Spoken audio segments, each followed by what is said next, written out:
is? How's it going, everybody? Today we're going to be doing a retro review of Planet of the Apes in honor of the newest film adding to the series. We're going to talk about all the things. We're going to talk about these damn dirty apes. We're going to talk about being fine in the post-apocalypse despite the fact you don't know what clothes look like or haven't taken a shower. We're going to talk about scientists and you know where the line between religion and science lies and all that deep existential stuff. We're going to talk about all the things. So if you want to hear what we have to say, sit back, relax, grab a snack, grab a beverage, and listen on in to the first ones to die.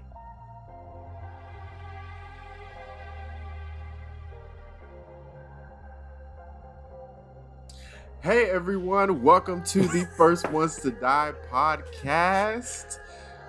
My name is Jonathan, and I know you might not recognize my voice because it's been a minute, but I'm back. That's right, we are the First Ones to Die. I'm here All the with Jonathan Alex. fans rejoice immediately. Jonathan's back! Yeah! The church bells are ringing. That's what my fans sound like. Village people are coming out in droves like, he's returned! Quickly, light the fires! Send the message across the kingdoms.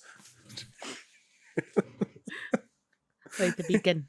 Light the Right. beacon! Well, how are y'all doing? How are you doing, Alex? I'm fine. I'm fine. I do have the giggles a little bit, but I've been good. There's nothing too exciting going on in my life right now, which I'm fine with. It's nice. I just had my sister-in-law's birthday, which I helped plan. It is the worst experience I've ever had. I don't want to plan parties ever again. I don't want to be involved in that. Like, I love the people in my life, but if they love me back, don't make me do that. I almost killed people in the group chat. They were driving me bonkers. I hate it. I don't ever want to plan a party again. So, but other than that, my week's been fine. How about you, Jerome? How you doing? I'm doing good. I'm chilling. It's been a crazy week because I've had a lot going on. Excited to announce if you're going to be around in the area. I don't know if the tickets are on sale yet, but hopefully they will be soon. But if you're in the Seattle area or going to be in the Seattle area around the time of Juneteenth, come check out Laser Missy Elliott. It's happening. Being performed by yours truly at the Laser Dome. Laser Missy Elliott. It's going to be fun. I'm excited. I hope people really enjoy it. Come check that out. Also, my cousin's in town he's in town for the summer. So, it was cool to hang out with him. We're gonna do all types of adventures and stuff probably throughout the next few months. So that's been fun. And then also, of course, as always, I have media stuff, like media news and comic book updates. As always, I'd let you guys know what I'm reading. Went to the Phantom Zone Comics today. Got a whole slew of comic books, so let me show you the haul. Some of these might not make a whole lot of sense. First of all, we've got The Fall of the House of X. So for all the X-Men 97 fans out there, X-Men is still printing. It is not in relation to X-Men 97. Just watch X-Men 97 is my point in saying that. Also in Marvel, we've got, of course, Blood Hunt, the newest event involving vampires. Finally, Blade will have something to do in the Marvel Universe because no one ever uses Blade because his skill set is far too specific for the superhero universe that is the Marvel Universe. So Blade will have stuff to do. We also have got Spider-Punk. So all the Hobie Brown fans out there, Spider-Punk's going on. Do pick up Spider-Punk if you can. Look as Also cool another as the multiverse one. Yeah, Hobie is doing his own adventures in his own universe, so that's cool. We've got Dead X-Men. I don't know what the story is, but it involves dead X-Men, I would assume. So, in which there is many. Jubilee's on the cover here, I think. So Jubilee must be one of them. We've got Moon Knight, the Moon Knight 25, and this is a pretty sick book, cover. Actually. Yeah, this is his Hellfire Gala costume, so it's a variant cover. But I'm excited to read it. I love Moon Knight, so anything Moon Knight related, I'm reading. Put that over there because it's kind of heavy. And Kid Cudi has his own comic book out. I think I picked up issue 1. Issue 2 is out now of Moon Man. So I'm excited for that, to read a comic by Kid Cudi. And it's also written along with Kyle Higgins.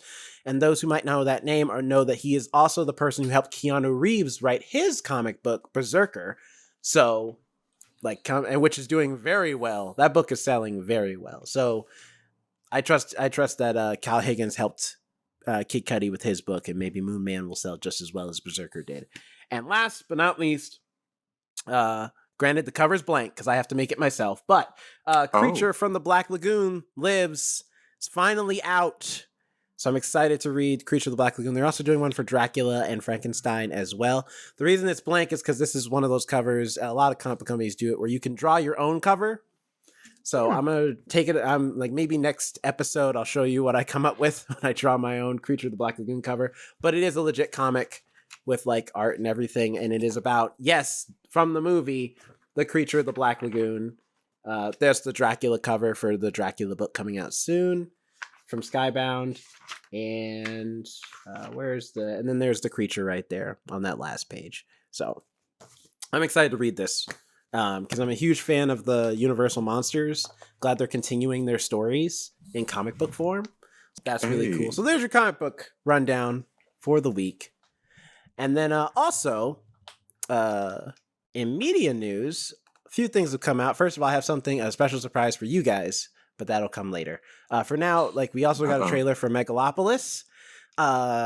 This is the only one that I feel like is worth talking about because it's Francis Ford Coppola's dream project. This movie apparently has been in the works from him since 1977. And then he started developing it in 1983 is when he started working on it. I heard the Cannes Film Fest is happening right now in France. And I heard it got negative reviews and booed. It's possible. Although Cannes is hard to please, to be quite honest. Some of the things they like is TIFF is the same way. Cannes and TIFF are weird with the things they like and things they don't like compared to Western audiences. So because there's a lot of movies that have been booed at Cannes that were great and movies that were not great at Cannes that were praised as the best movie of all time. Who's to say? I'm still excited to see it. And apparently it costs $120 million. Yeah, I mean, and it's got a star-studded cast: Adam Driver, Giancarlo Esposito, Natalie Emmanuel, Aubrey Plaza, John Voight, Lawrence Fishburne. Yeah, I mean, it looks interesting, even though the trailer doesn't really tell you what the hell this movie's about, to be quite honest. What is it? Do you know what it's supposed to be about, or? The premise is, because it's supposed to be a sci-fi story. The premise is an accident destroys a decaying metropolis called New Rome.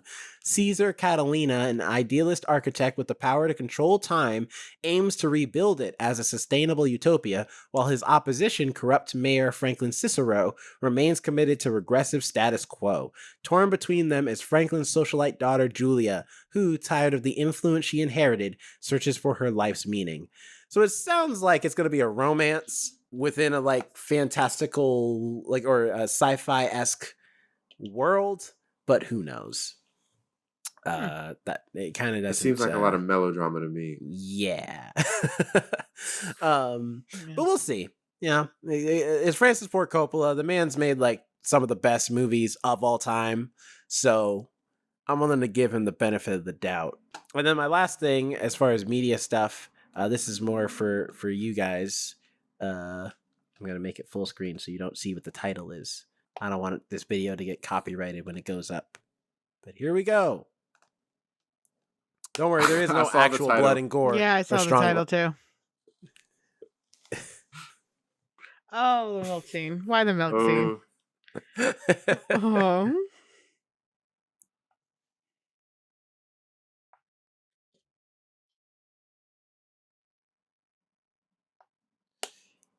Homelander's in Mortal Kombat, and they finally have a first look. It looks fantastic. Mm-hmm. He looks good. I could have sworn I've seen this before, or I've seen images from this before. I have not seen that. Have I not? I will say you've talked about it almost every episode. Oh no, I think I just saw this picture. Sorry. Yeah, this is the main picture of the Battle Pass, and Omni-Man was already in. And last time I showed you Mortal Kombat news, I showed you Omni-Man being in Mortal Kombat. So now officially Homelander is coming soon, probably in preparation for The Boys season 4 coming out soon. I think it comes out actually next month in June. It's like a lot of people are excited. There is some controversy around it a little bit in that although from you guys didn't hear the audio, but it sounds like Anthony Starr. But there's a lot of controversy around Anthony Starr apparently saying that he isn't doing the voice of Homelander for the video game. And a lot of people being like, but why? And I'm like, I'm not going to believe it until I see it. Like, once the actual, like, because even that little clip, you don't get enough of his voice to know if that is Anthony Starr or not. But it sounds like him. So I think this might be an Andrew Garfield thing where he's lying and saying he's not doing it to like build up the hype for when they find out that it actually is him doing it. That's my guess, but who knows? We'll see. Also, last thing, I don't have to show anything for this. Just also we got music news. Donald Glover released his most recent Childish Gambino project this past week, I think, as well. Now you might be saying to yourself, what Childish Gambino project?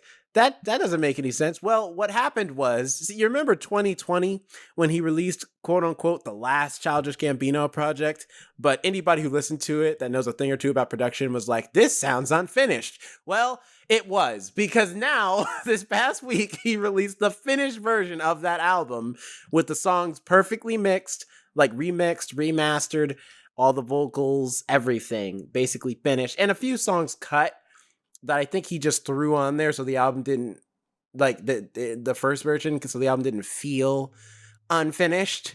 For example, he put Feels Like Summer on the version in 2020. This version does not have Feels Like Summer on it at all, but it is the superior version, especially and it's called Ada Vista. That old version was called Donald Glover, and all the songs were marked with their timestamps of when they showed up in the track and in the timeline of the album. Now they all have actual titles, and that older version you cannot find. He's deleted it completely from all streaming platforms, unless you bought it on CD, which I don't even know if it came out on CD. It does not exist currently. So he just went and hid his old project? Well, I mean, it's basically he hid the rough draft so that he could have the final draft be out and about. So it is technically a new Childish Gambino project, but really it's an old project that's been re-edited, and remastered to be much better, much cleaner. It's okay. I mean, I wouldn't say that it is a better version of the album, but I wouldn't say it's like still not my favorite Childish Gambino project.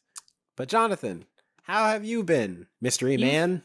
Yeah, and you've had quite an adventure since you've been gone. I have. It has been about over a month since I last recorded an episode with you guys. So a lot has happened. I'll start with the media, some of the media maybe I've consumed, and also I'm excited about.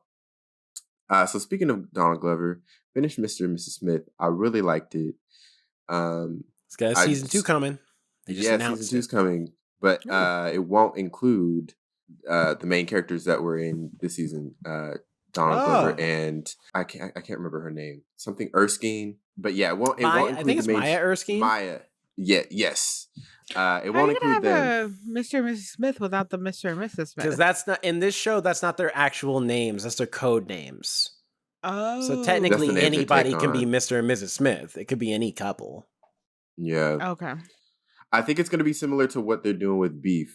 Because for Beef season 2, they're also changing out the characters. Also, right before I left for my trip, that I'll talk a little bit about.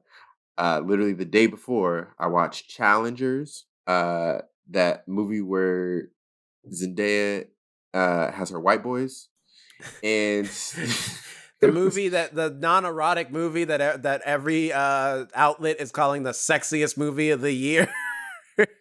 Wow.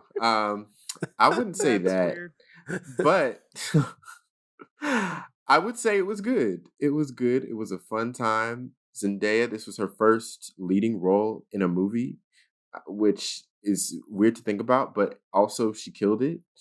So yeah, they all three of them did a really good job, and it mainly focuses on the three of them. I don't know if you guys have seen it yet, but I have not, but okay. I'm not interested. I don't know why. I just can't muster up the interest to really be super excited for Challengers. It may just be I'm just not into like erotic thriller type drama movies anymore.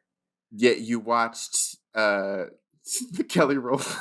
I didn't watch Mia Culpa. I still haven't watched it yet. I just know it's trash. Yes, you did. No, I didn't. We talked about it. No, we talked about it because I listened to other people tell me about the bad and terrible scenes in it. I haven't actually watched the movie. Wait, Kelly Oh my Rowland God. was in an erotic thriller? Yeah, made by Tyler Perry, called Mia Culpa. No, I know all the bad scenes and all the plot details because I've listened to other people talk about it. Challengers is very different than Mia Culpa. I'm sure. Listen, Mia Culpa's the bottom of the barrel. Anything is better than that.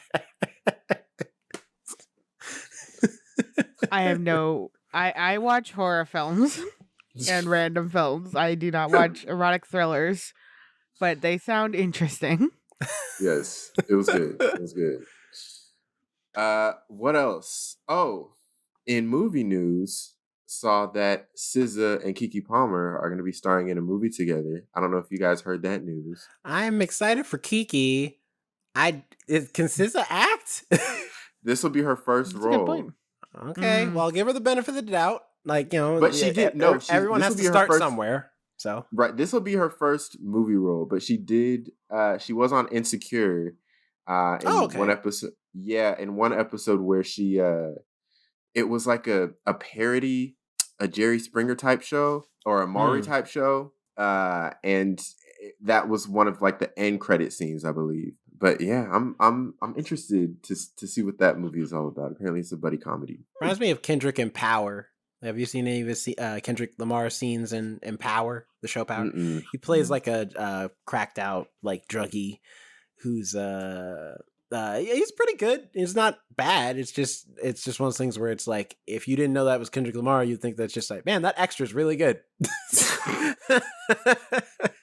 You don't know this man and everything he's ever done. He's not a bad actor. Right. But I mean, it's not a big role, so you know, if you blink, you might miss him.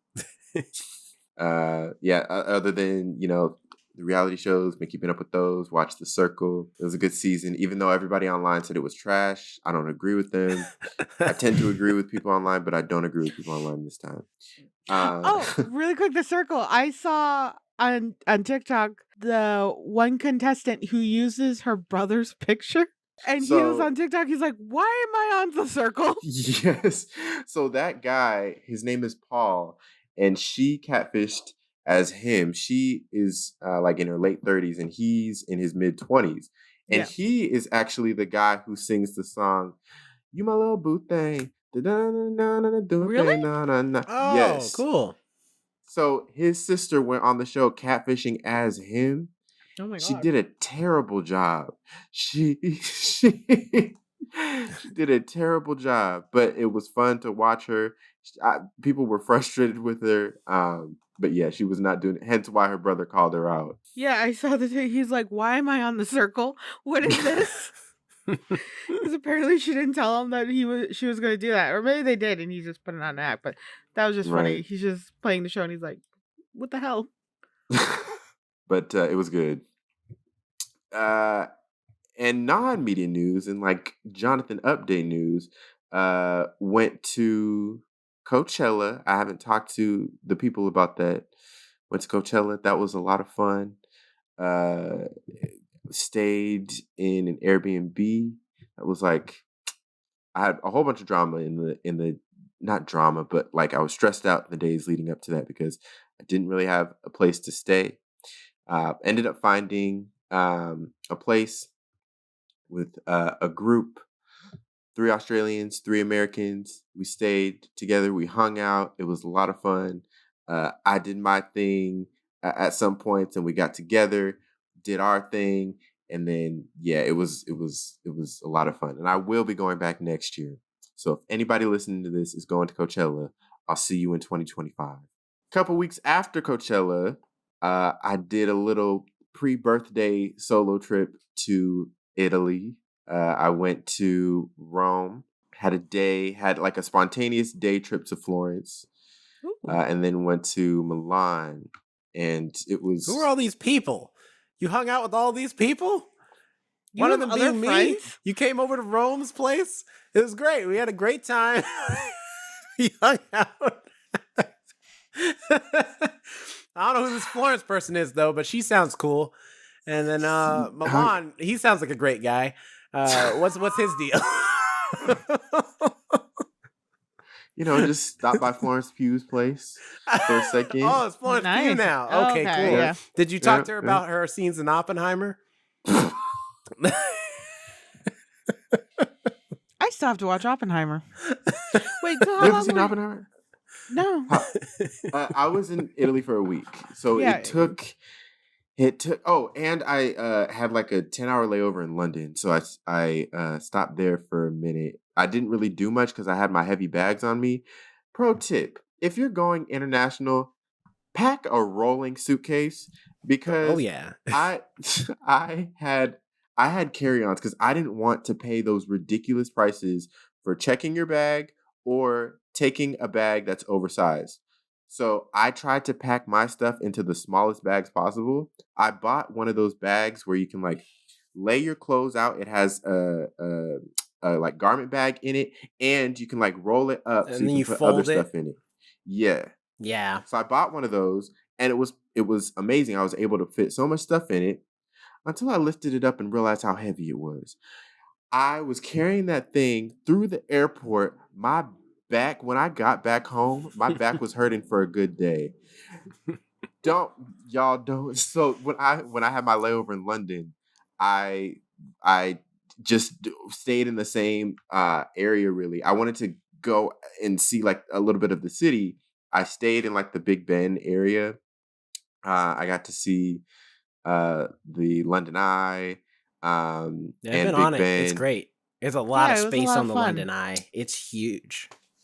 That is the London Eye is owned by Merlin, the company I work for. Oh, cool. Really? Yeah. So I could have gone on it if I wanted to, but I was carrying the bags. So you didn't get to go on the London Eye, though? I didn't. But once I got to Rome, did all the touristy things, Trevi Fountain. I did a food street walking tour.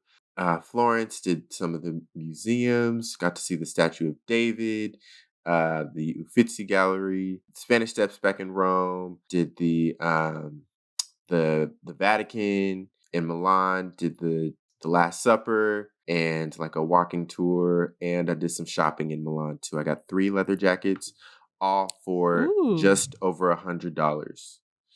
There's this did you go up to the nearest person at the fountain and just say, hey now, this is what dreams are made of? I did not, but I'd be lying if I said that the first thing, I'd be lying if I said that the first thing that I thought of when I saw the Trevi Fountain was not Lizzie McGuire movie related. I was like, where's Paolo? I don't care what anybody says. I still like that. What do you mean, Paolo? What about Gordo? Gordo was a simp. That's just true. That's true. I mean, we all know who Lizzie McGuire is, right? She's the type of friend that gives you no type of play until Gordo gets him a girlfriend. And then all of a sudden, Lizzie wants to be all jealous, talk about, so, what about me? What about you? First of all, she You also had my kissed attention him, in time. but she also gave him kissed him on the 8th grade graduation photo before they went to high school. That's and true. then acts like she doesn't know him and ditches him for this that's the type international of star. stuff They ended up kissing at the end of the movie. Listen, That's true. It's a real kiss this time. all right, Lizzie McGuire is the type of person that when she while she's Remember, you're out here bashing a 13-year-old. So careful. dating this person and that person in college, when she finally gets herself to college or whatever, the second they break up, she gonna call Gordo in the middle of him being with his girl and expect him to drop everything to come over and comfort her. That's the type of friend Lizzie McGuire Gordo is. has no self-respect. That man would. He needs to gain some self-confidence, understand boundaries, and work on himself. So you had fun in Italy. You had fun in Italy, huh? Yes, I did. Went Okay. to an ice club. So it's basically a bar that is all ice. So you go in there, they put these vests on you, and it's -9 degrees Celsius. Yo, did they have a trench? You ever seen those? Some of those ice bars, they'll have like a trench of like alcohol that's constantly flowing. They have that in Las And then you can like Vegas. get your drink, like, They Oh, have that that in sounds Las cool. Vegas. I've seen an ice bar. Well, I've seen like on like YouTube, I think an ice bar that's in Las Vegas. I've always wanted to go one of those. Those look so cool. It was pretty cool. Yeah, it was pretty fun. I at first I was like, oh, let me just check it out, take some photos, and leave in like 15, 20 minutes. I stayed in there for like an hour and a half. I feel like that would just, like when you're walking around a lot, you get a little sore. I feel like an ice bar is like the perfect place to go after like a walking tour. You're basically ice packing your whole body. I feel like it'd That's be true. feeling so good. That's true. So that was my trip to Italy, and it was a lot of fun. Sounds like a good time. Yeah, it was Yeah. definitely fun. Right Came on. back, went immediately to work, like not the next day, but the day after. So that was not as fun, but yeah. And then last week had my birthday. My mom came down and visited for Mother's Day and my birthday. We had brunch at this place called Beachside Restaurant and Bar in Marina Del Rey. It was really nice. Then for my Ooh. birthday, we went to Universal, and we also went to Castaway, which I've taken you guys there as well. Oh, You guys yeah, know yeah. Castaway. Mm-hmm. Oh, I Yep. really like the place. Where I got that whole Yeah. half a chicken. Yep, I got the roasted chicken this time as well. No, I I got got chicken a lot of waffles. different mimosas. Right. But they make it the same way. It's like half a chicken. Oh, Yeah. okay. Got you. So yeah, it was very fun having my mom over. And then last but not least, last night, I had an incredible time at Geffen Playhouse. They have their annual backstage fundraiser gala, and this year they were honoring I forget her name. I need to look up her name. Her name is Larissa.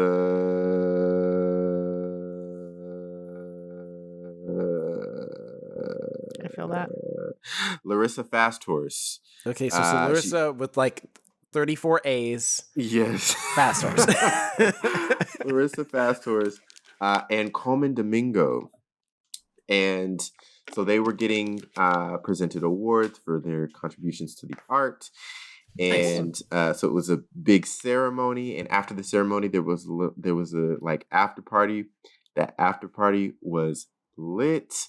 I actually got to talk to and take a photo with Coleman Domingo as well as Sterling K. Brown, who were Did both you ask there. him when is Euphoria season 3 coming out?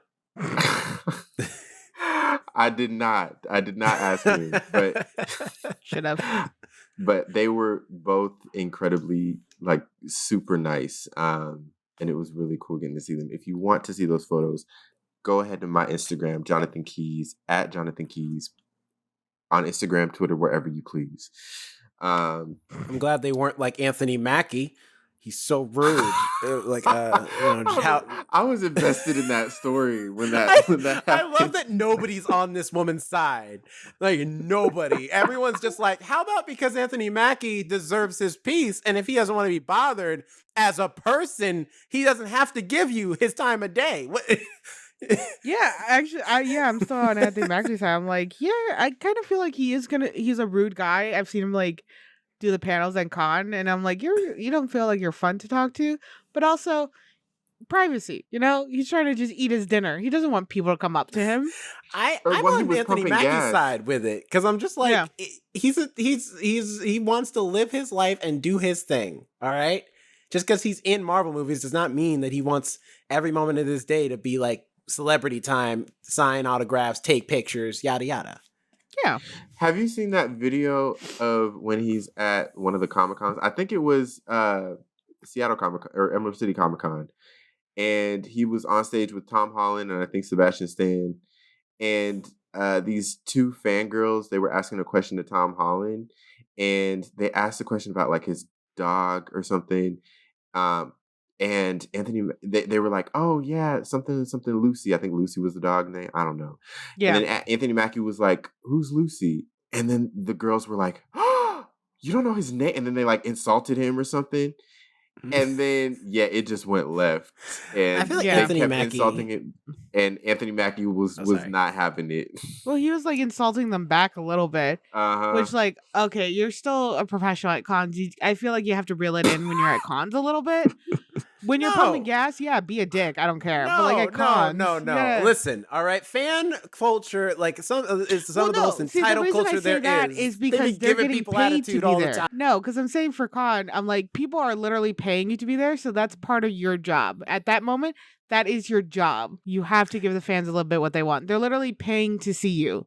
So like that's different compared to like pumping your own gas and somebody tries to come up to you and it's like, do you not see my money leaving me right now? Nobody's gonna be happy at a gas station. Versus when you're at like a public event where you know you're supposed to be doing is that what you're saying? Yeah. If someone gives you some attitude, all right, you have the right to give within your right to give them some attitude back. I see both even sides. If you on stage, what are they gonna do? Not watch your movie? They gonna watch that Marvel film, but okay? Like they just got to suck it up. Then you're not getting paid for like nobody wants to take a picture with you. Nobody wants to pay, that $50 is to have you sign something. So then you're just like there for like one thing, and then then you're that sad actor alone at his booth. I remember when I we feel went like to Anthony Mackie would live for it. He'd be like, "Cool, I get to take the day off." Alex, I remember when we went to Walker Soccer Con, we saw plenty of those people that were just alone at their booths. We just like would walk up to them. Embarrassed me in front of one. What's his name? What's his first name? His last name's Payne. The guy who plays Jesus. Tom Payne, who plays and I feel like I'll never really forgive you for this moment. Because before leading up to WalkerCon, I kept making jokes about touching Tom Payne's hair because originally it was a wig when he was first introduced on The Walking Dead. And then he actually grew out his hair. And his hair looks beautiful. All right? As somebody with long hair, I appreciate long hair. And I kept making jokes about touching it. So we went and got a picture with him, autographed, very nice, sweet, sweet man. And then as Christian, my sister, and Jonathan were leaving, my ass turns around really swiftly and goes like, "Can I touch your hair?" This man so graciously goes, "Yes, you can." Tilts down because he was significantly taller than me. And I was like, "Oh my God, your hair's amazing." This man allowed a complete stranger to touch his hair. And then Jonathan yells, because Christian and Jonathan were leaving, all the way from the end, "She's been talking about months for touching your hair." I immediately drop my hands and I'm like, "Thank you," and like run away. Thank you. I literally say thank you and like leave. I was like, why would you yell that? Why would you say that so loudly? If he ever comes to another con, I can't look at him. I can't be around. Then that time I'll say, "She's been talking about this for years." Sure, embarrass me in front of another actor. I don't. Every time I meet an actor or musician, it's always by Jonathan. If I want to meet somebody famous, just randomly pop up, I have to be around Jonathan. I prefer to meet my celebrities in the wild, but to be honest, often like most of the time we have met. That's what I'm saying. Yeah, every time I meet one in the wild, it's with Jonathan only. I've met a few celebrities, but there's one in particular that I legitimately regret missing. And I at least I think, and it's the last time I was in LA. I was at LAX waiting for this shuttle for the hotel to come and take me to the hotel. On the way there, I passed by somebody and he had like a hat on and he like whatever. And I just heard a little bit of his voice and I recognized like his profile. So then I turned around because I was distracted. I was focused on the shuttle, but then I turned around and I was like, wait, looked over, and I think it was Mike Epps. And by the time I looked back, he was getting in his SUV with his entourage, and they were leaving. I was like, God dang it! I could have met Mike Epps. I think my favorite one was when we met what's his name, the drummer from 30 Seconds to Mars. Shannon Leto. Yeah, Shannon Leto. He was super nice. He was like, I think with his girlfriend or his wife. I'm not sure, his partner. And I didn't really remember who he was, so I was looking at him on my phone. Jonathan went to go give the speech. This was when we were working as the movie ushers. He came out to ask me where the bathroom was, but my ass didn't look up to see that the person speaking to me. I was still on my phone, and I'm like, oh yeah, just down the stairs and to your left. And I put my phone away, and I finally see him leaving. I'm like, this man just caught me staring at him on my phone, photos, so distracted. I didn't even bother looking up. I was like, I was so, again, embarrassed. And I was he just caught me. Then he ended up taking a picture with us. Oh yeah, he was very sweet. Very nice again, he was walking away, and we yelled, "Can we just have a photo with you?" And he turned so quickly. He's like, "Yeah, of course." Probably because he's like, no one ever wants to take a photos with me. They always want to take photos with my brother. Well, I think he was also anticipating. Well, again, I had my phone out looking at photos of him, like straight from Google. So I think he was anticipating us asking for a photo. He was just like kind of waiting for it, and then he was like about to leave, and like last second, I think I was the one who was like, "Can we get a photo?" He's like, "Yeah." He was like waiting for that moment. Yeah, because the people who don't get asked to take photos are the people who are often the most gracious to take them. I get surprised when people want to take photos of me as a laser artist. So I was like, "Can we get a photo with you?" I'm like, I guess. Okay. I mean, I'm not a celebrity, but sure. Because for some people, they treat me like a local celebrity, and I'm like, I'm not really. I mean, sure.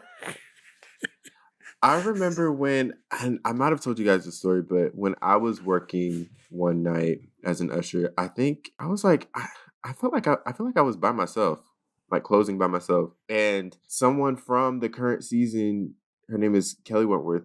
She was on the current season of Survivor at the time, and she was like a returning player, so she was like all hyped up and everything. And she came in the theater, and she came back out, like she was like 15 minutes late to the movie, but she came back out to get popcorn and stuff. And then as she was coming back in, I was like, just so you know, I'm rooting for you on Survivor. And then she was like, oh my gosh, thank you so much. And she like gave me a hug and everything. And she's like, you want to take a photo? And I was like, oh, sure, let's take a photo. so we took a photo. And then she went in. She was like, oh, thank you. And then she went in with her boyfriend. They watched the movie. Then they came back out. They came out at the end of the movie. They were like one of the only people in the theater. It was a late movie. And then as I was letting them out the exit, they were like, how did that picture turn out? And I'm like, oh, it was good. And she's like, oh, let's redo it. Let's do another one. So we ended up taking another photo at the exit. Yeah, so that was interesting. I love when they're like, let's do another one, and I'm like, sure, yeah. I'm like perfectly fine with that. Oh my gosh, I think we could just like continue this episode with celebrities we've met. I know, right? I mean, we've met a few. To be fair, all three of us have met a few. That's true. But speaking of celebrities, surprise guests. I don't know. Planet of the Apes or Kingdom of the Planet of the Apes. Kingdom of Planet of the Apes came out, and I was really eager to see that movie. So instead, I dragged Jerome to go see that movie because I really, really wanted to see it and try to figure out. I'm really invested in the timeline of which the planet of which I don't know why. I don't know what my deal is. It's hyperfixation, I guess.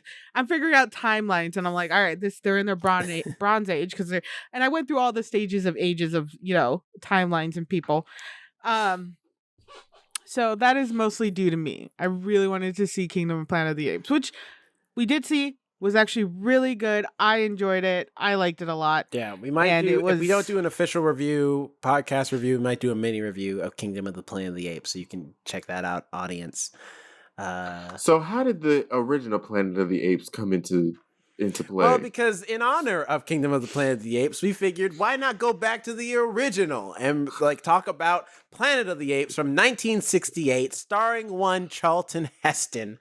And, you know, like, because, you know, retro reviews are fun. We get to talk about stuff, all spoilers, maybe even throw in some fun facts about the making of the movie and whatnot, and all that good stuff. So today, we're going to be talking about Planet of the Apes from 1968. And, Planet you know, of the Apes.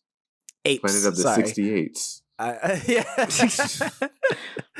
And give you a full rundown, and then maybe later on we might give you a review of Kingdom of the Planet of the Apes if that's what you want. If not, you know, we'll move on. Maybe we'll do Monkey Man later. You know, it might still happen. Jonathan's seen it already. We need to see it, and now we've one up Jonathan by seeing Kingdom of the Planet of the Apes, which he has not seen. So Changed it up. So everybody's we're watching on the a bunch same page. of primate related things throughout the year. I was like, was it because we couldn't see Monkey Man? Is this? I mean, it does tangentially relate, right? Yeah. But for those who have not seen Planet of the Apes, the original, it is about an astronaut crew crash landing on a planet where highly intelligent non-human ape species are dominant and humans are enslaved. This is also based off of a book from the author is Pierre Bol, I think is how you pronounce his last name. From 1963 is when this novel came out. And this movie is written by Michael Wilson, Rod Serling, and technically Pierre Bol also gets a writing credit on this because of his book being the inspiration. And the director is Franklin J. Shafter, I think is how you pronounce his last name. It stars Charlton Heston, Roddy McDowall, and Kim Hunter. And if you have not been privy to one of our retro reviews before, we're just going to dive on in. We're going to do spoilers, talk about the movie and all its glory, maybe even a few behind-the-scenes things, all that good stuff. So if you haven't seen Planet of the Apes, prepare to get some knowledge. And if you have seen Planet of the Apes, prepare to have a good time, because we often have fun talking about these movies that are from yesteryear. So I want to start with the best photos coming from this movie, because you have not seen good photos from Planet of the Apes until you've seen behind the scenes photos of Planet of the Apes. Wow. And I just love Dr. Zayas chilling with his hat on and his sweater, his glass of reading the newspaper in his trailer. He was like, He's looking at another them day. like, what? What? You ain't never seen an orangutan read some newspaper before, bitch? Go somewhere with yourself. There's on Tumblr I saw, they're like, my favorite thing is seeing people in medieval wear using modern technology. And like some of it was from like the show Merlin back in the early 2010s, where it's like King Arthur's using a laptop, an Apple laptop. King Gaius is like playing on a pink DS3. It just feels like that. Oh, wait. We got that one. We also got, hold on, we got more. We got Wait. this one, which this is a famous one as well, of her She's just getting in her chilling. makeup chair. She's got her little barrettes in her hair. She's got looks like a sandwich there on the desk. Why would she have a Brett in her hair? Wow. I don't know. I don't know why. But she looks like she's looking like, ain't I cute? I'm cute, ain't I? Yeah, I know I'm cute. You ain't got to tell me. I already know. The facial expressions on like the apes Yeah, the were makeup. impressive. The makeup is especially great on Dr. Zayas, and Zira in particular looks incredible. Like you can see Kim Hunter, every facial expression she has comes through that makeup and that mask. Like every single one. When she's smiling, when she's sad, when she's shocked, all of it. And it's really good. I do. Yeah, it was really like it groundbreaking. when her and Cornelius kiss, because although they have a lot of facial expressions, they can't control the mouth too well, other than it moving open and so they just closed. So when they bump their kiss, it's just heads like, and They even just there's put a their photo. mouths together. Yeah. There's a photo of it when they he's kind of just like smash into each other. yeah, and there's also a picture where Taylor, Charlton Heston's character, kisses her, and it's literally just him going like again. just solid, just right there, where he's like, I can't push any further, or I'm gonna smush the face. Yes, push her face. Mm. Oh my god. It's very cute. Have all you, if either of you seen Planet of the Apes before we watched it for this review? Like This the is my original first time movie? seeing the original. What'd you think of the movie? I thought it was great. Especially like I felt like the landscape, the scenery, the makeup, all of the really visual aspects of the movie were really good, especially for the time. I feel like the 1960s, they really love a good sci-fi futuristic moment. And if you're like not competing, but this is it kind of reminds me of like a 2001 a Space Odyssey in the sense in multiple ways, in the apes aspect, but also in the sense of like kind of futuristic and like seeing how both of those movies have a take on what the future might look like. Mhm. Yeah, I really liked it. I really enjoyed it. It was funny at times. It was, and what I appreciate about this movie, because I was imagining like how this exact movie, and I don't really have to imagine because there are other adaptations of this movie that are more recent, Mhm. but if this exact movie were to be made today, it would be a completely different take on it. It would not have some of the same Definitely. beats. Yeah. Like Yeah. there wouldn't be as much silence, which is underrated It's in much slower. movies. It's Yeah. any movie from the 60s is like this, but it's just like, yeah, to see a sci-fi movie, especially it calls itself an epic sci-fi action thriller, but it's like it's very slow, like from the beginning. Mhm. It's very quiet. You don't even see the apes until about halfway through the movie. It's more of like an adventure, like adventure serial. thriller. Yeah. Yeah. It's hard to put it in a box. Also, it would not be, this movie was rated G. It would also have not been rated G. Oh, And you no. see all Would it not be rated G because of like all the half naked people running around? What do you mean half naked? No, full naked. Bare Mostly man half-naked. ass is in this That is- movie multiple times. No. You'll get a PG-13 rating for a bare naked man's ass, but a bare woman's ass, that gets you rated R. Should still PG-13. Or was it the gun violence? Because it wasn't really gun violence. both, I guess. Both. Also, the cursing too. When he says like the damn dirty apes, damn you to hell, like Hey, they would give him. PG-13 movies get one swear word.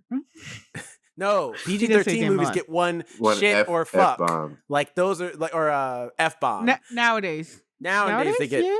So can they say damn? Movies just Yeah. normal? Oh yeah. But But that it doesn't wouldn't be draw rated G. It wouldn't Oh, be yeah. rated G. No, Yeah, you're it'd right, be you're rated right. PG probably. Mhm.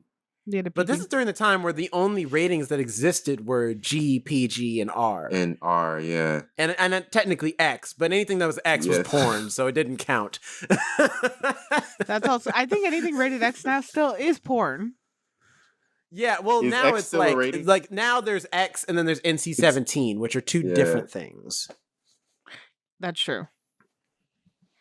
But funny enough, it's funny you mentioning it feeling like an adventure serial because originally Rod Serling, who was a big component in getting this movie made, is because he wrote the like adaptation screenplay, like most of the script before it got like edited and re-edited over and over again.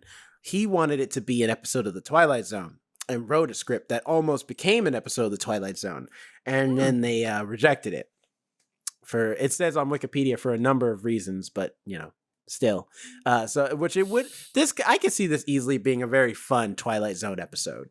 Yeah, I could see it too. I think they would probably have to take out just like they would have to find a way to make the space scene a little. So wait, how many people were on that spaceship? 4. 4. 4, right? But the woman died. It looked like there was 2 skeletons in the driver's seat of that spaceship. No, it was just. I think it was just one. It was just one? Charlton Heston's character Taylor, who's driving, and then he gets in his little cryopod. No, when they're crashing. Which, by the way, back in like the 1960s, Yeah, nobody I was kept driving thinking, when they crashed. They just were still in They their. were All of them were still asleep. in their oh, cryopods. Yeah. and honest to God, I thought there was like two skeletons for some reason in the driver's seat as it was like crashing. I'm like, oh, did they like die or burn up or something? I don't know. That's what it looked like. It might have been the head seats, but also that was really neat because nowadays everything's done by drones when they have like land shots and like things flying to simulate flying.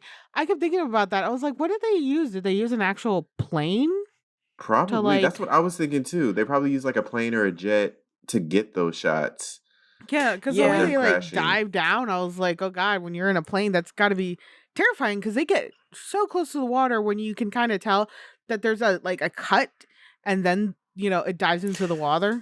Well, more likely, they probably used a helicopter than a plane. Because a helicopter can kind of dip and dive in a way that planes just quite can't for like shots like Seaplanes. that.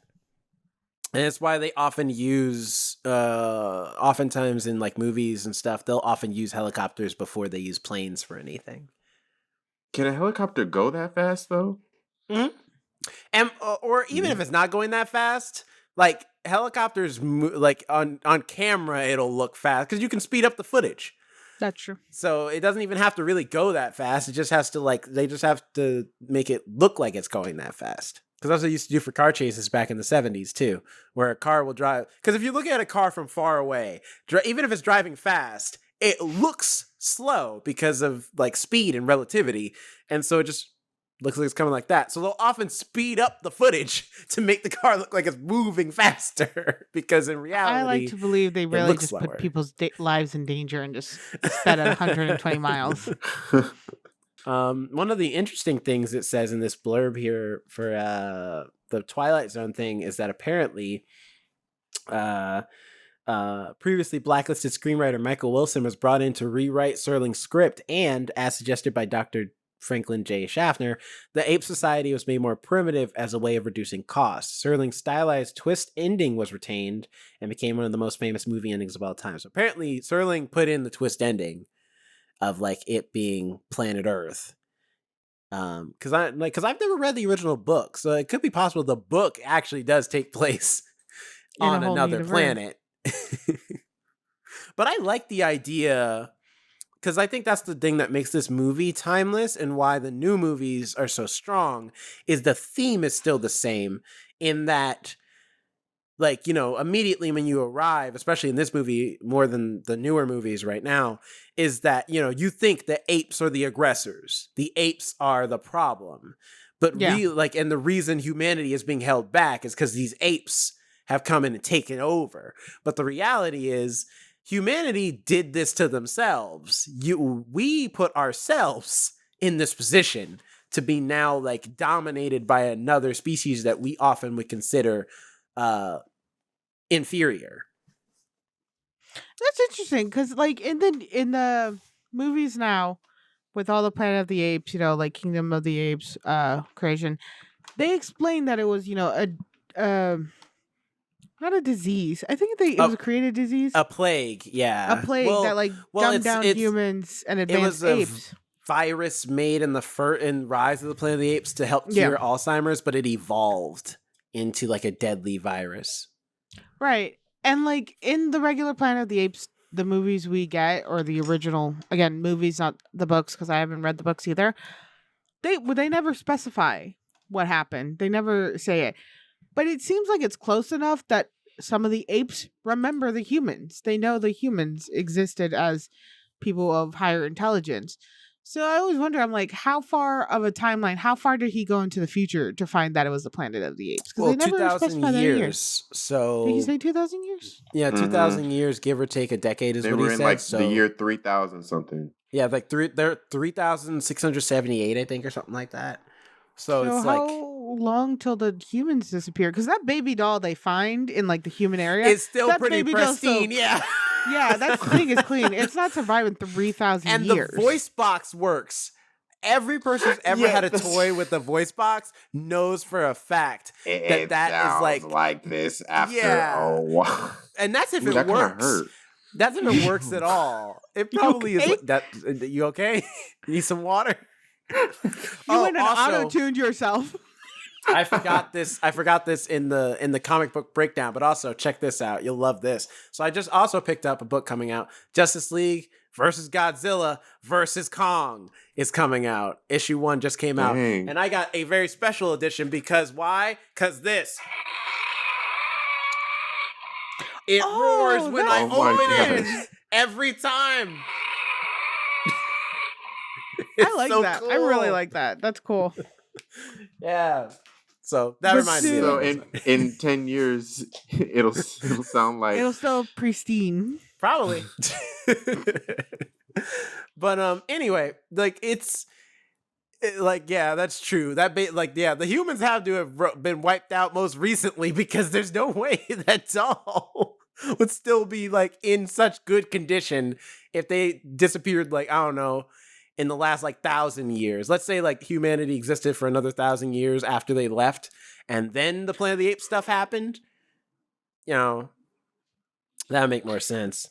And it was because during the movie, I was about to come on here and be like, there's so many things that don't make sense. Like, how did they find this planet that just magically has the same atmosphere as Earth? It has the same gravity as Earth. They don't need any special helmets or anything. They can breathe just fine. Okay, this was the era of like But it Star is Trek too, where they just of like Every science planet fiction has didn't an think about that. atmosphere. It was all that they would like pop Gravity. onto planets. They're like, we don't know what's on this mysterious planet, and there's plants trying to kill them, but they Right. breathe fine. They have the same gravity. Even Also- time doesn't change on each planet. Also, the alien monkeys speak English. Like, how if you're in a planet that's light years away, how you gonna speak the same language? Even in future, because we didn't talk the way we talked like even 50 years ago. Nobody says G Williker. I did find this video of old timey insults. I gotta send it to you guys. It's great. I want to start using them, but I also need to know if any of them sound racist. So before I use them, to me, no. To you guys, maybe. So, but yeah, even language should have progressed. That's true. Also, this movie had a on. hard time being made. Apparently, it said to convince Fox that a Planet of the Apes film could be made, the producers shot a brief test scene from a Rod Serling draft of the script using early versions of the ape makeup in March 8th, 1966. Charlton Heston appeared as an early version of Taylor named Thomas, as he was in the Serling pen drafts. Edward G. Robinson played Zaius, and while two then unknown Fox contract actors, James Brolin and Linda Harrison, played Cornelius and Zira, which I would love to have seen James Brolin play Cornelius. That would have been great. Harrison, who was at the time the girlfriend of studio chief Richard D. Zanuck, went on to be cast as Nova. Jacobs had at first considered Ursula Andress, the screen-tested Angelique Pettyjohn, and even considered doing an international talent search for the role before Harrison's casting. Robinson wound up not joining the cast due to his declining health. So Linda Harrison got Nepo babied in through, well, I guess, or more like what's the term when it's like your significant other? Favoritism? Yeah, there's some favoritism in there for sure.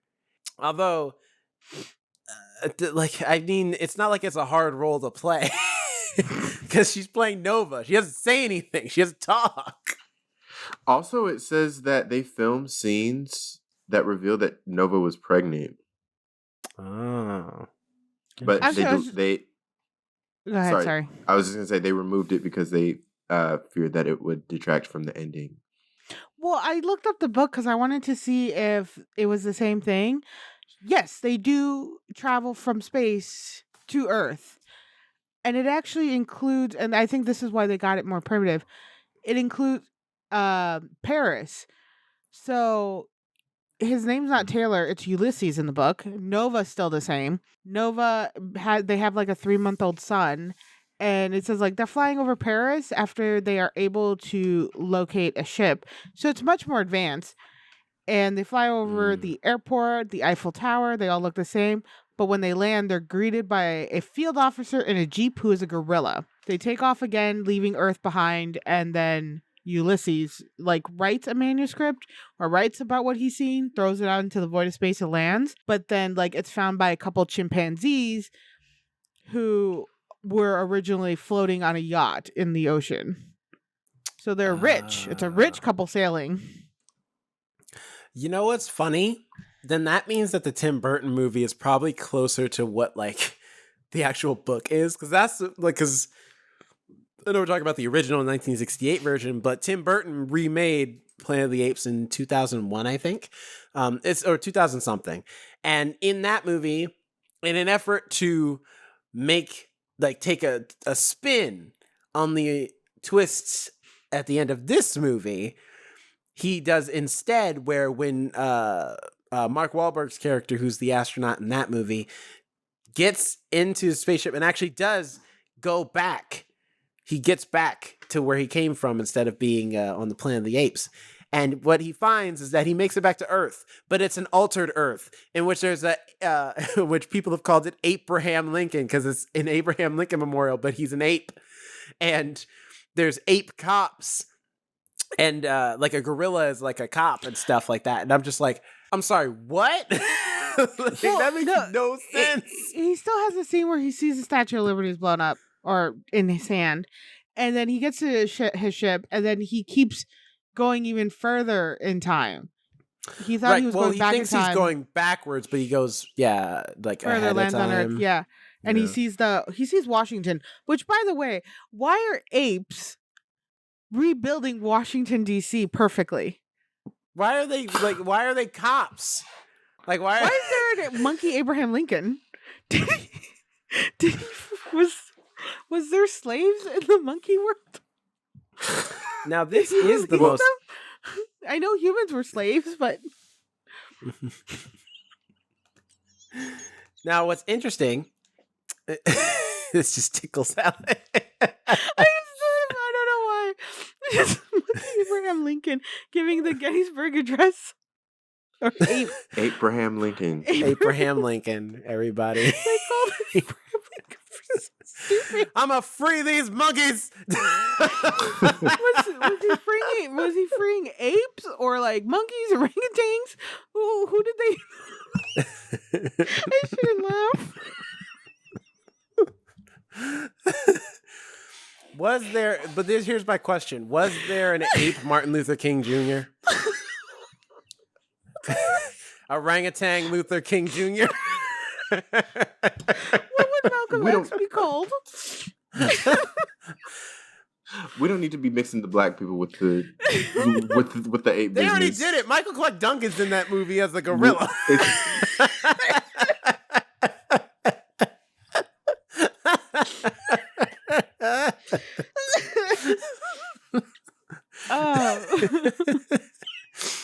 Which shout out to the one black person in this movie, Jeff Burton, who he turned into a statue. Poor guy. Yeah, poor Dodge. Dodge was a nice guy. I mean, hey, it's either that or like getting cracked across your skull and then getting forcible brain surgery to turn you basically into a walking vegetable. So he got off easy. Mm-hmm. This was his like, it looks like, judging by his IMDb, this was his like biggest role. Oh, okay. Oh my god, I heard something weird. It's just Cheddar eating. Oh. Also, I have another picture for you because on the Wikipedia they have a picture of Kim Hunter. It's a little small, so I apologize, but it's Kim Hunter getting into the makeup and the Planet of the Apes, which I think is interesting because I didn't know. I knew that it was a mask. I didn't know it was just a mask, and then the hairpiece was a separate piece. I thought it all came together, and they kind of wore it over their head. So that's actually kind of interesting. I think most of the mask was just the mouth because they have eye movement, and that's what it looked like. It looked like it was like separate parts.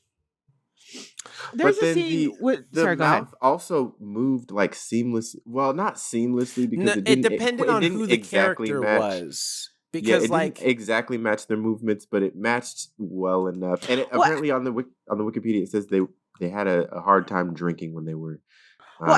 I mean, it makes Actually, sense. if you look at Yeah. the scene where they're in the council, when they're having that little trial, the camera angle, because Taylor's sitting down, so the camera angle's looking upward. You can actually see the real mouths of the people inside the monkey mask.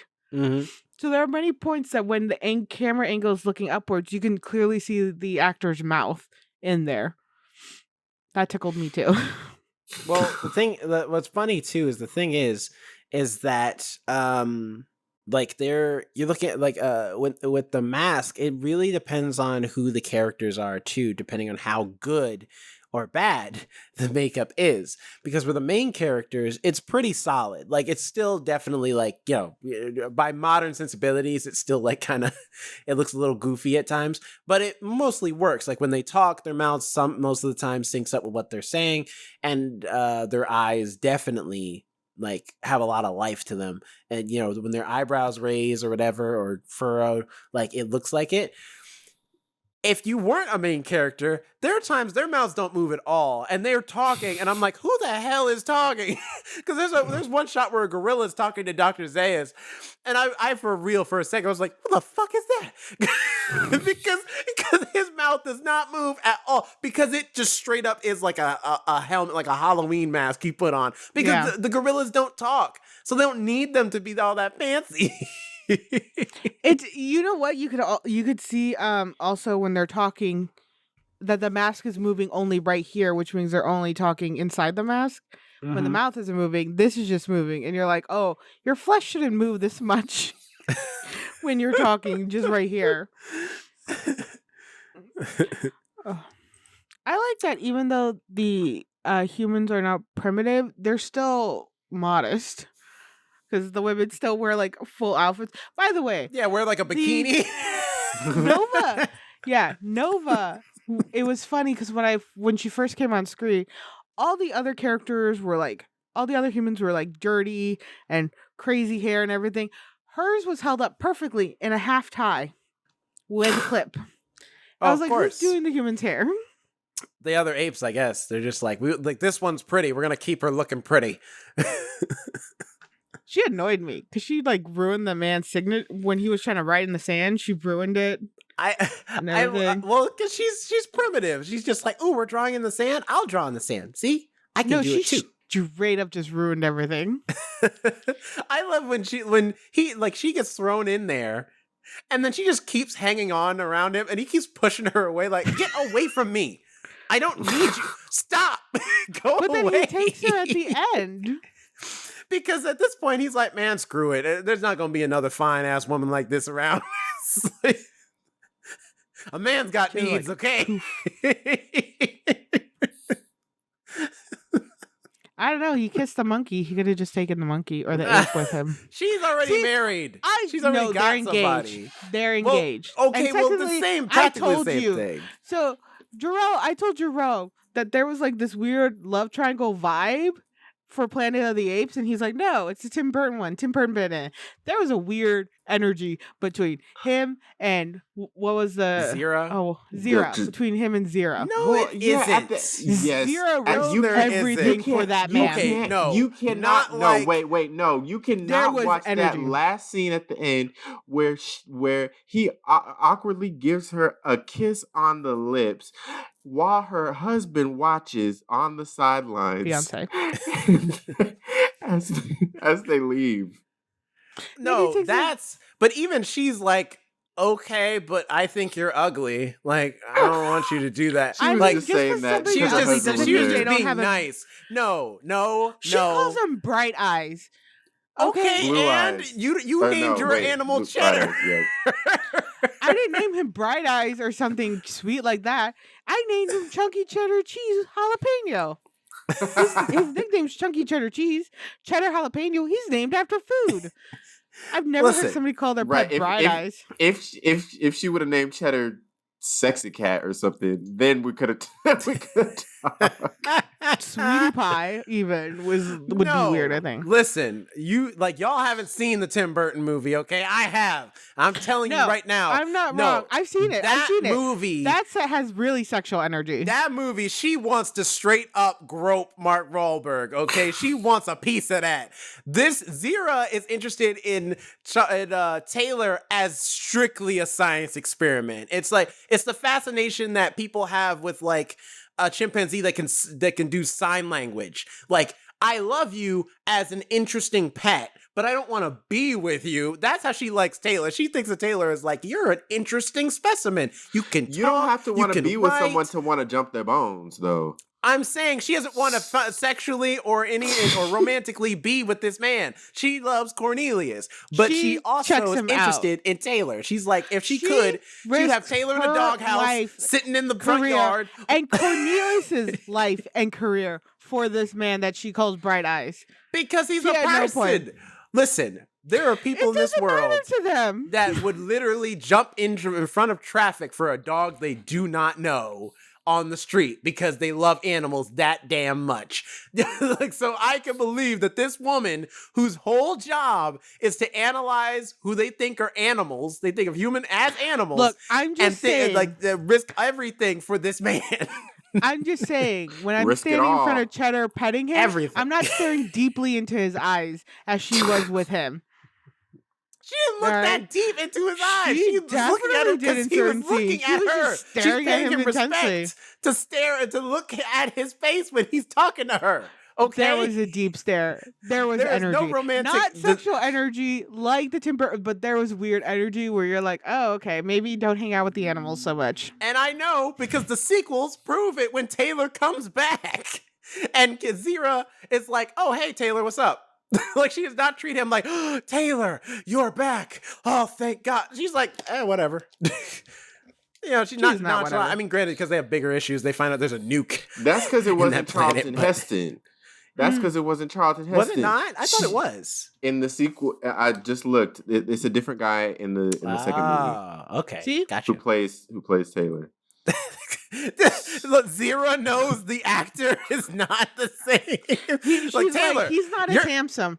You're not Taylor. It was I know what Taylor Charlton looks like. He's not you. It might have been due to that it was Charlton Heston that, the actress was like, I'm going to stare deeply into your eyes.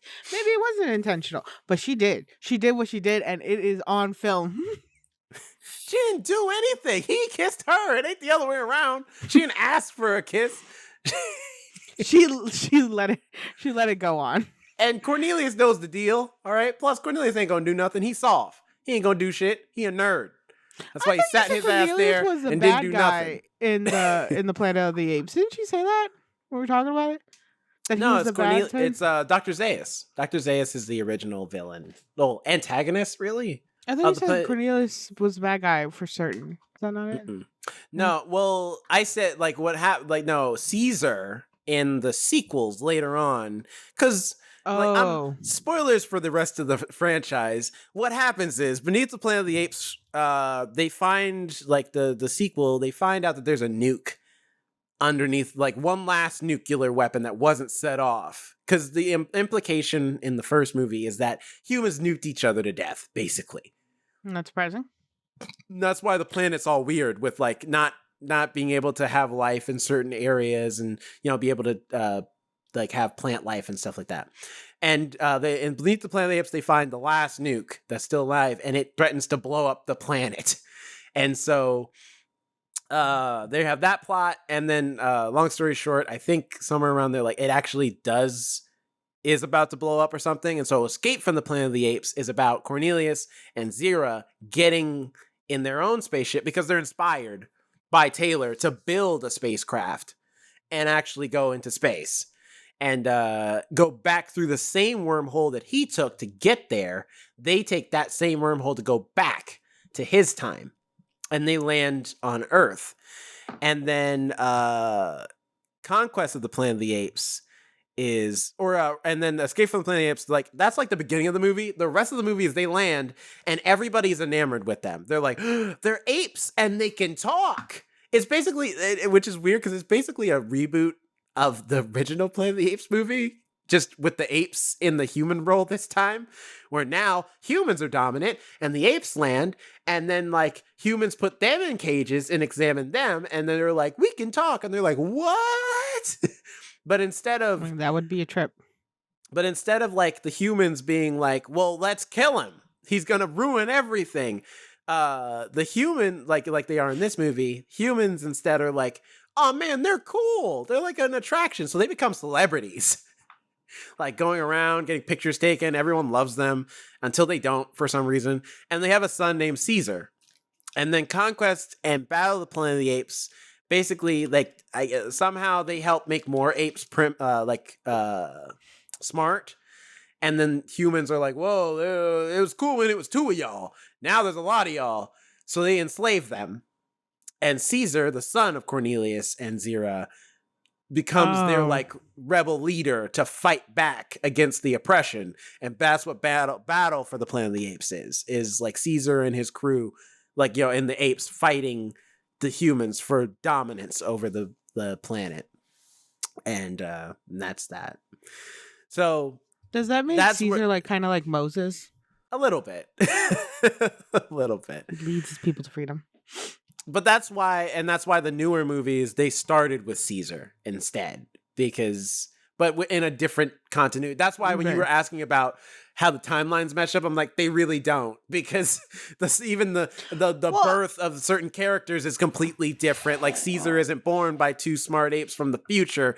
In the new movies, he's literally made from the birth of an ape that has like an experimental drug in her that by extension makes him smart, and then he takes more of the drug and becomes even smarter. Well, I had asked that also because like I was trying to figure out, well, it was more so where the apes were in their like lifespan, because this one's showing like literally the creation of Planet of the Apes, going from like they're now more civilized to they're in, you know, when I was talking about they're in their Bronze Age where they're using tools, but they're not doing science or math or anything like that. They're still in a primitive caveman state. So I was trying to figure out, I'm like, because this is kind of showing, and it's like 300 years from War of Planet of the Apes, I believe I read. Well, it's especially weird because Rise of the Planet of the Apes is like the start.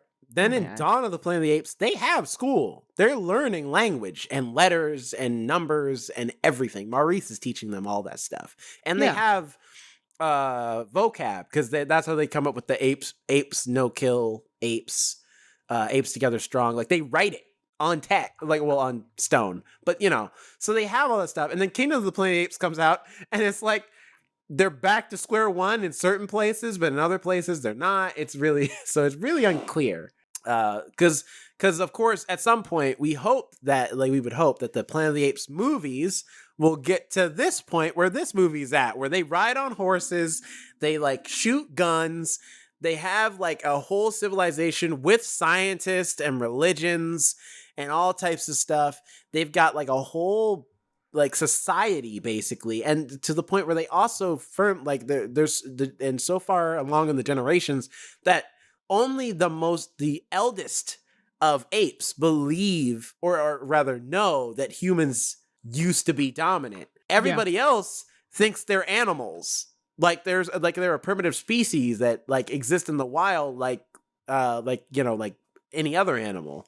It's really interesting. There were 5 sequels, or 4 other sequels. There was also Escape from Planet of the Apes, Conquest of Planet of the Apes, and then the last one in that series was Battle for Planet of the Apes. Yeah. Mm-hmm. That was the original. There were also TV shows and specials and animated. Yep, there was a live action TV show which didn't last long, and then there was a animated TV show that also didn't last long. How are you going to make an animated TV show about us being conquered by apes? Or was it just about the apes? So because like if it was an ape civilization, it says Return of the Planet of the Apes is a 1975 American animated television series, which there's apparently a novel. Like it says, unlike the film, its sequels in the 1974 live-action television series, which involved a primitive ape civilization, Return to the Planet of the Apes depicted a technologically advanced society complete with automobiles, film, and television as it is much more closely resembled both Bowles' original novel and early concepts for the first Apes film, which were changed due to budgetary limitations in the late 1960s. So it's supposed to be more like the book in that, like, they have a lot of technology and like you were saying, like an alternate reality in which apes are just in charge and humans are around.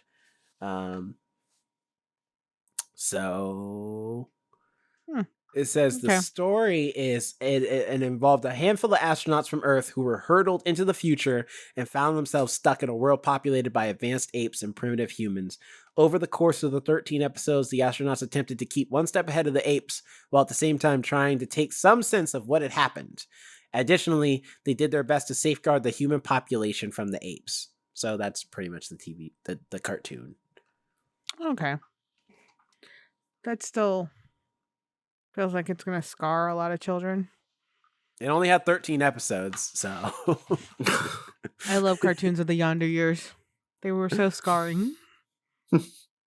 Yeah, now here's my the most interesting thing to me is because, like, much like the newer movies, there's only very few types of apes. In this movie, it's gorillas, orangutans, and chimpanzees.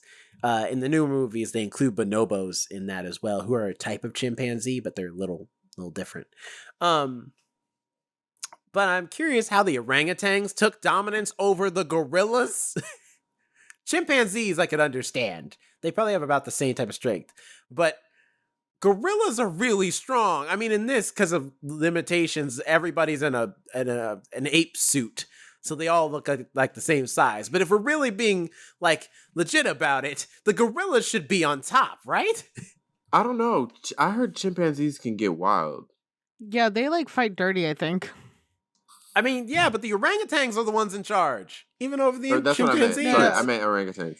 No, I think orangutans are actually pretty chill. Chimpanzees are fucking crazy. I know that. Orangutans are very are comparatively to all the ape species. Yeah. They are the most docile. They just want to be. They're like, leave me alone. I'm chilling. I'm vibing. Chimpanzees. You were right when you said chimpanzees were fucking crazy. They're crazy. They're the ones who have been recorded to rip off people's faces. Yes. When stressed. Yeah. Remember like 15 years ago, that lady who had a pet chimp who ripped like half her face off. Yeah, she was trying so hard to be like, he's fine, and it literally just tore yeah. I think she died because of that. How do you survive? No. Yeah, I think she died because how do you survive your face being ripped off? Skin grafting? Oh, that's gotta be painful. Well, I think she survived for a little bit, like, because it's like she had the like veil thing when she did the interviews about the experience.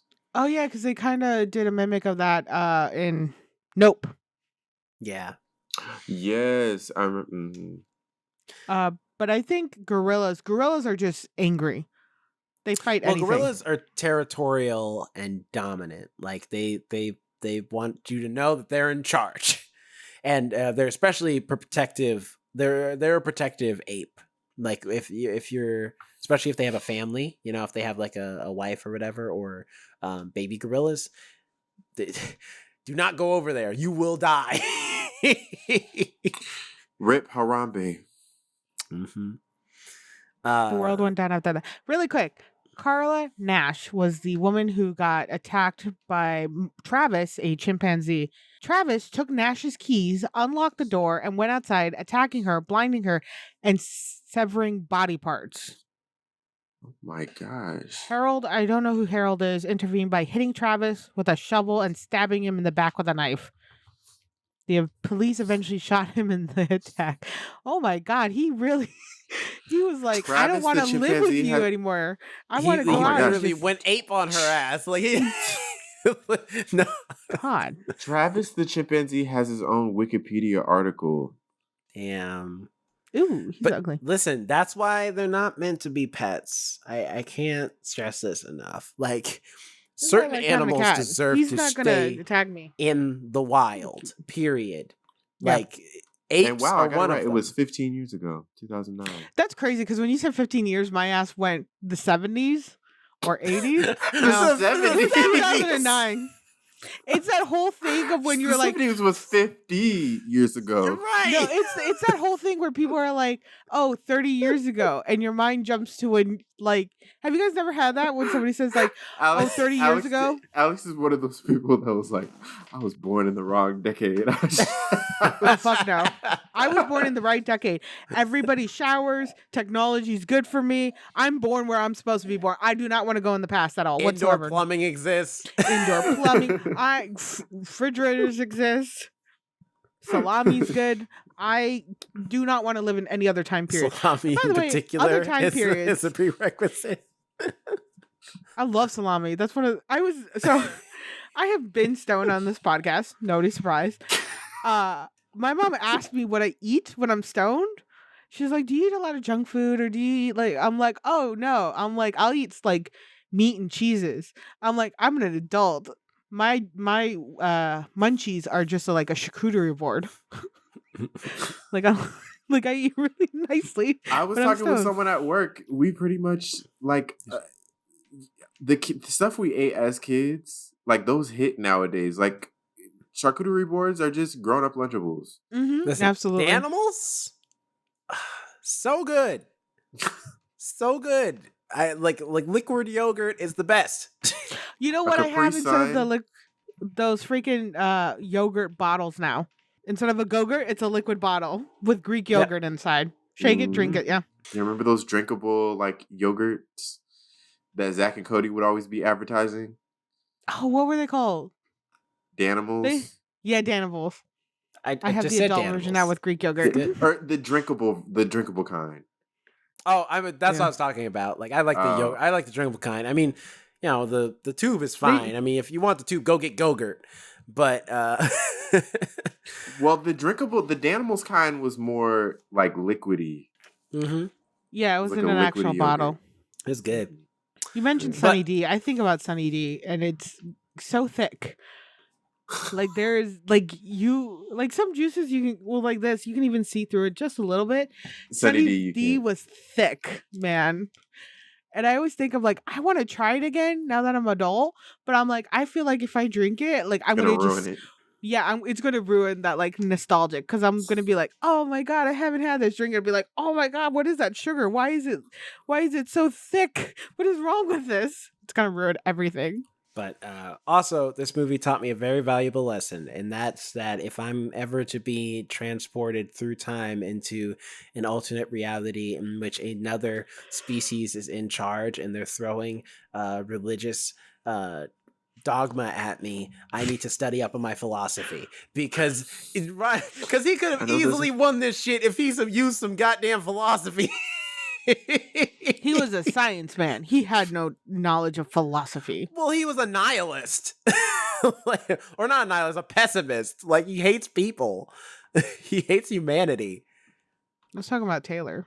Yeah, that's what I'm talking about. Taylor Oh, he hates was a humanity. pessimist? When did he? Yeah.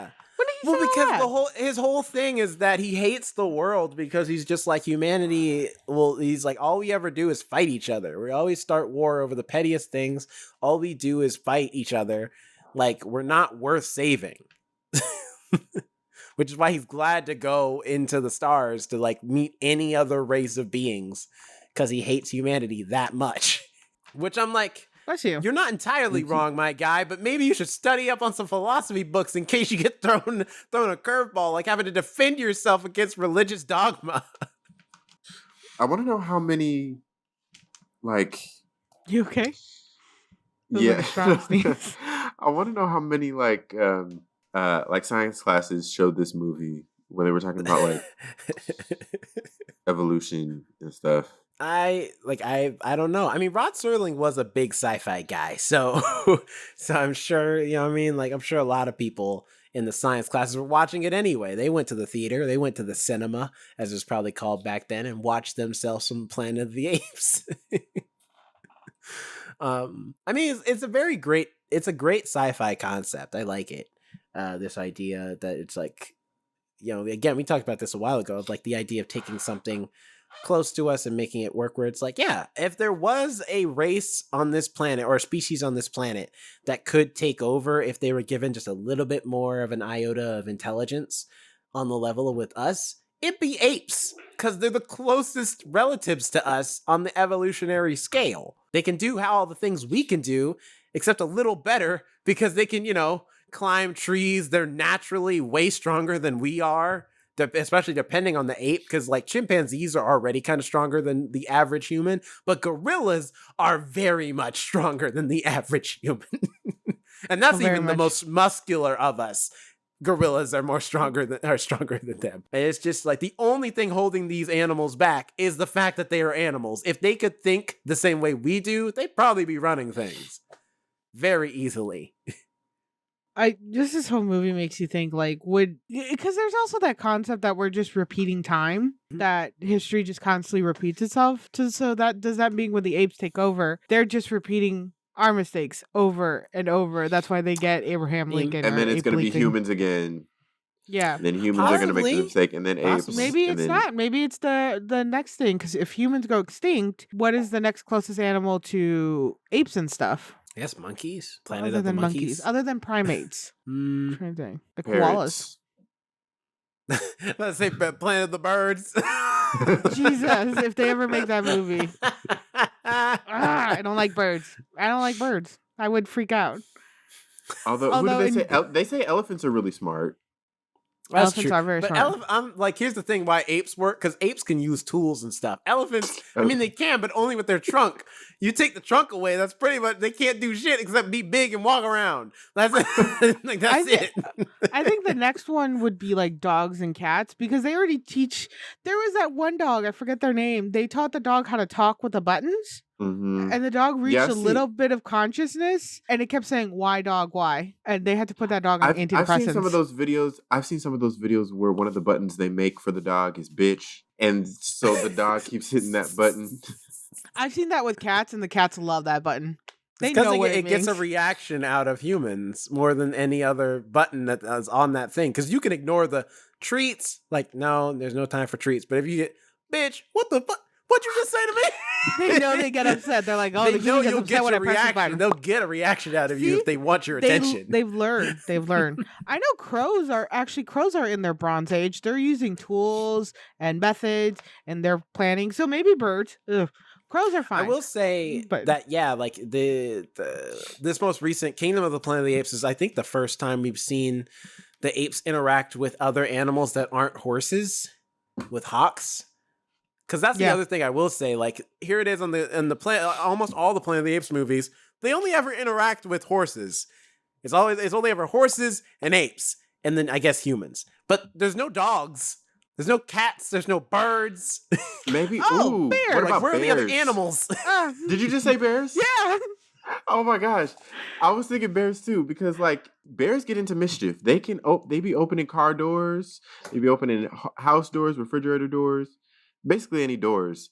And then remember that video, like either that went viral like last year, the year before, I don't know when it was, but of that zoo where that bear was standing up on its hind legs and people thought it was just a human in a bear costume. Do you remember that? Oh yeah, and he was just like walking like normal and like pretty steady too. It wasn't clumsy steps. It was like solid steps. I remember that video. Ooh, yeah, because in the newer movies, we had one I think it was Bright Eyes the ape in the newer movies. Because in the newer movies, there's all types of references to the old movies, but Caesar names his sons Bright Eyes and Cornelius, and Bright Eyes gets attacked by a bear. So we're like, okay, bear, and they hunt elk.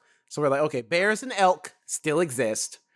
And then in the newer movie, hawks are around, so we're like, okay, and we know hawks exist. Zebras too. And beavers. So it's like zebras. Sorry. Zebras. Although I did make that joke to you when you watched the newer movie of just of ultimate horse unlocked. Because I feel like to them they'd be like, ooh, and I think they actually do say that, horses with stripes. Yeah, because if you don't know what a zebra is, it just looks like another horse, just smaller and with stripes. Like, it's just I want to go horseback riding. Anyway, I thought you were just about to say I want to go zebra back riding. I don't think that's a thing. I don't It's know not enough a about thing, but zebras. it should be, right? I mean, the zebras could probably be domesticated to They also could, be like but horses. I don't know enough about zebras and their temperament or how violent they are. The most I like, know a about horse zebras will Let's is that they're see. just not as stomp ya. strong as horses. Like they're Hey, not Google. as big and they're not as Are muscular. zebras violent? Let's see what she says. On the website discoverwildlife.com, they say they're far more aggressive and a lot more dangerous. Zebras have been known to kick each other to death. They will viciously bite any human that comes too close, and there are even many accounts of zebras killing lions. Oh, So, Okay. listening audience, I hope you heard that zebras are murderers. Zebras are gangsters out here in the Sahara Desert. They don't give a damn. yeah, that You could makes be a me- lion, and they'll kick you to death too. That makes me think of Madagascar in a whole different way. The movie. I wasn't prepared to hear zebras kick each other to death. I didn't even expect to hear zebras go and eat like bite a human, Yeah. and then they kill lions. They've been recorded to kill They've lions. even killed lions before. First of all, I feel like that'd be the day. Isn't it the other way around? I It thought it should was be. supposed I feel like that'd be the day as a lion I'd want to get kicked to death. Because I can't go. Because the last thing you want as a lion is to hear, hey, you heard what happened to you heard what happened to Mufasa, right? What? Hey, word is he got his ass whooped by a zebra. Still walking around too. Did he get his ass beat by the cantaloupe? Cantaloupe.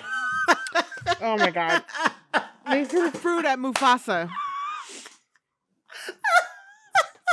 A sentient cantaloupe beat the shit out of Mufasa. I broke Jonathan.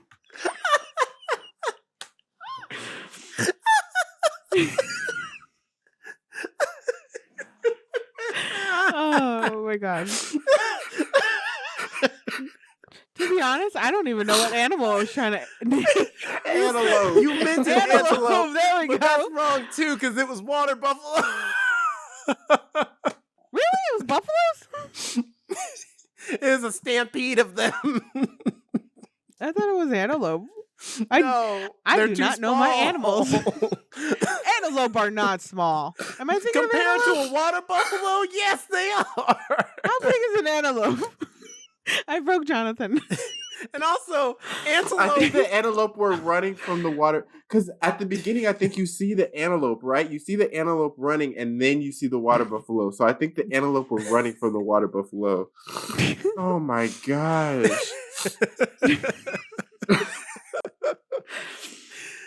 I am sober, audience. I swear, I am sober.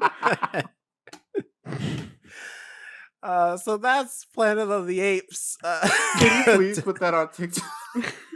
Definitely put that on TikTok. That's got to go fine. up there. I will put that up. I promise. You just want to rewatch it over and over, don't you? You okay? Comment below. Tell us what you think about Planet of Oh the my Apes or gosh. cantaloupes. Either way, it don't matter at this point. Or zebras. Not a fan of cantaloupes even. They're not my favorite fruit. Tell us what you think. Are you interested? Would you like to see a version of Lion King where a cantaloupe did kill Mufasa? tell, Hey, you are a drawer. Hey, Draw you know- something like that. maybe that'll be a plot point in the new Mufasa movie coming up. A cantaloupe will be used as a weapon. There's a Mufasa movie coming out? Yes, we Yeah. talked about this. You said I the just same called thing antelopes last time. cantaloupes. You think I got anything going on up there right now? You think that like my thoughts are going? These wheels are not turning right now. I think I'm getting tired. Blue Ivy's going to be in it. That's right. That I remember. See, is she though? What, you think she's Her going to get like voice will 2 be- lines? I think she's gonna get all of 2 lines, like, or you know what? She'll be playing because I'm willing to bet you, not that because she is, she's like a teen, but like I'm willing to bet you, you know who she's gonna play? She's playing the child of Simba and Nala. I bet money on that. I think they announced that she is. Yeah, so she's not gonna get any lines because you know who the movie's not about? Her. That's fair. Wait, so what? I understand it's going to be about Mufasa, but if Mufasa's not there, is it like they called their son Mufasa, Or is like Simba telling the story about Mufasa's Mufasa? origin, but also they brought back like half the cast from the first movie. So I'm I think like assuming most of the cast for the first movie. yeah, so I'm assuming Rafiki is maybe going to be telling the story to Simba and Nala and their child and telling them the story of Mufasa. Or maybe they're going to do Mufasa and then mixed in with that is going to be Lion King 2. Like it's going to be a mixture of two stories. I don't know. Either way, I'm not watching it. So I have no interest to watch this new Mufasa movie at all. Just like I had no interest to watch the Lion King reboot at all. But we're gonna review it. Y'all can review it. Get Jasmine on here. She'll review it with y'all. I don't want to. Clearly, I'm going to mess up. Or at least now I can know. So is Scar going to be in it? Is that his brother? No, Scar's dead. So is Mufasa. I see what you mean. Right. Maybe. Do we learn Scar's real name? Because if they're, if the Lions named their It's child Scar. Scar, You know what that I mean? can't be his real name. That is a nickname. Was he born with the scar? Did he get it as a child and they're like, you know what? This kid's not named Julian anymore. It's Scar. We're naming him Scar. That's going to be his name now. Permanent name. He didn't have a name until they dropped him at birth and he got a scar on his eye. And then they were like, oh, Scar. That's what we'll name So it's Rafiki's fault. Scar Who's is to say apparent. Rafiki was the one who owned him? Maybe it was a different baboon back then. Although they're saying that Mufasa in this movie is like an orphan. He was not of royal blood. He was on his own and rose to greatness. To which I'm like, nobody was asking that. Like, just why? Why is he an He has a orphan? brother. Why in particular So is dead? Disney does not need to make everybody an orphan. Whoever Disney hates parents. You can't have parents it's in easier a just to Disney kill them movie. off. Even in the like Disney originals, they just like one parent's at least always dead. So- It seems. Oh, sorry. No, you're Sorry. good. Last thing, I was just gonna say. It seems like because it doesn't sound like they have. Wait, the film will explore Scar's backstory, so it sounds like maybe they're gonna have a young Scar, but no adult Scar. I don't know because they haven't cast an adult Scar, but they have a young Scar. They don't have to cast adult Scar. They have him already. It's Chiwetel Ejiofor. He was Scar in the last movie. Oh, but Well, they Scar's didn't also say that he's gonna dead. be in this one. No, So because he's he's probably dead. not coming back. He's just gonna. Well, as an adult, he's not coming back. We're probably gonna only Right. deal with young Scar, and that's it. So are they just like the fake brothers where they're like, we're both sad and alone. We're brothers. We're I brothers guess. from I this mean, moment on. They do have different fur, so Well, that fur, the line's fur gets darker as they get older. That's why people were like, I can see why Scar's bitter. He's the older, he makes the appearance of an older brother, and he's the got like looked over, and Mufasa has his own pride. Although I learned that like the little baby cub doesn't inherit a pride. It goes and finds its own pride. It doesn't like listen. just keep all the other lions. We wanted to tell a story about kings and queens. We wanted to do Hamlet, but we didn't want to do it without having, or is it? It's not Hamlet. What's the Shakespeare play that this one is like? The Is it Scottish play Macbeth. Is it Macbeth? Yeah, N- where he kills his No, uncle. it can't be Macbeth because Macbeth's the villain. Oh no, sorry. Or a villain, Is it like in the story. No, it's No. not. Maybe It's like- I think it is Hamlet. It's King something. Which one is it? No, I dang think it? it is Hamlet. The one where he kills the uncle kills the father, and then he kills the uncle. Oh yeah, It is Hamlet. It Okay, is yeah, Hamlet. yeah. So we wanted to do Hamlet, but we wanted to use lions. So there you go. Nature be damned. They also don't get baboons to lift their cubs into the sky and announce them to the rest of the animal kingdom either. There's a You see video on this? TikTok where You this see this child? He will eat all of you people did it with in the coming penguins, and years. I love it. Sorry, what'd you say? No, I said there's a TikTok where I saw people did it with penguins, and the penguins are fantastic actors. I'll send that to you guys. I have lots of videos to send you guys, and My actually favorite watch penguin them. movie is Happy Feet when they dance. No, it's an enclosure. I really liked Happy Feet when it first came out. This has turned into an animation conversation. Anyway, Planet of the Apes. Planet of the Comment Apes. below and Yes. tell us what you think about Planet of the Apes. We're tired. We're gonna get out of here. But before we do, Socials, Jonathan. It's been a while, so you get we've been doing your socials for you. Where can Oh, people thank you. find you? You can find me at Jonathan Keys on Twitter, Instagram, wherever you please. You can also follow us at The First Ones to Die everywhere on all of your favorite social media platforms. You can email us, thefirstones2die@gmail.com. We'd love to get your questions, suggestions, comments. If you're watching us on YouTube, go ahead and give us a like and subscribe. Also, comment below this video. And if you're listening to us on your favorite audio listening platform, go ahead and give us 5 stars and a rating and review. We would really appreciate it. Alex, where can people find you? You can find me at Alex and Nobody on TikTok and on Instagram, even though I really don't go on Instagram anymore. You can also find me on the First Ones to Die TikTok, where I post clips of the episodes as well as videos that I am just watching or just randomness when I get bored. What about you, Jerome? You can find me at Not Jerome Rent on Instagram, as well as at the First Ones to Die YouTube channel, where you can check out all types of great extra content that you can't get on the audio streaming platforms. You can get stuff like video game videos. We got book reviews, mini reviews, vlogs, all types of stuff for you to check out, and film versions of all the podcasts as well. So go on over there, subscribe, like, favorite, share.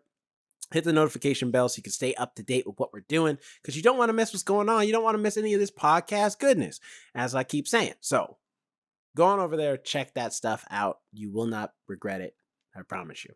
Tune in next week for something, because if this review is any indicator, you never know what we're going to talk about the next Gotta week. keep you on your toes. So be ready for that. But one thing I can guarantee, it'll be a fun time. It'll be a great conversation. You're not going to want to miss it. So come on over, check that out. But until then, have a great day, great night, great week, whenever you're listening to this. And we'll see you for the next one. Bye. Bye. Go on over to the YouTube channel at The First Ones to Die to see all the fun stuff we got going on here, like mini reviews, book reviews, gaming videos, vlogs, all types of stuff. Please follow us at The First Ones to Die everywhere. Go ahead and give us a like and subscribe.